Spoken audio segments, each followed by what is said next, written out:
आपण पाहतो या झाडाझडती दरम्यान कुणालाही आतमध्ये प्रवेश दिला जात नाहीये। बंगला परिसरात पोलीस पथक तैनात आहे।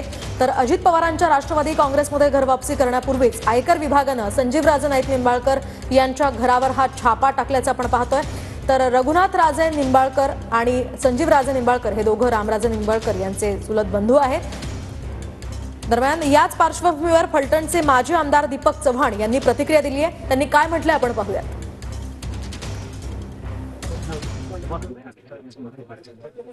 आज सकाळी आमचे नेते श्रीमंत संजीवराजे निंबाळकर साहेब यांच्या बंगल्यावरती आणि त्यांचा जो समूह आहे प्रवीण समूह त्यांच्यावरती इंडस्ट्रियल इन्कम टॅक्सची छाप पडल्याची बातमी समजली। त्याचे मनातून असे दुःख झालं की एखाद्या चरित्रवान त्याच्या बाबतीमध्ये अशी घटना घडायला नको होती।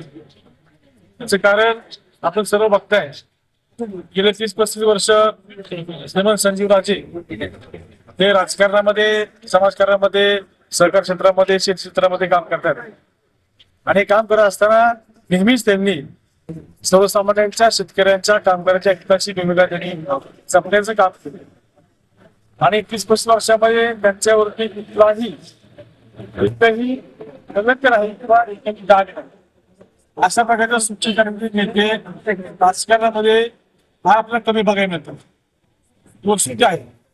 आणि अशा त्यांच्या बाबतीमध्ये घटना घडल्यामुळं आम्हाला मनापासून दुःख होते आणि म्हणून मी पहिल्या प्रथम त्या कारवाईचा निषेध करतो आणि या घटनेमुळं निश्चितच एक संजीवाच्या चौकशाचे लोक काय असेल जी कारवाई होते ही कारवाई प्रत्येक संजीवाच्या यांच्यावरती नसून या तालुक्यातल्या सर्वसामान्य शेतकरी, सर्वसामान्य माणसावरती आहे अशी भावना आमच्या मनामध्ये आहे।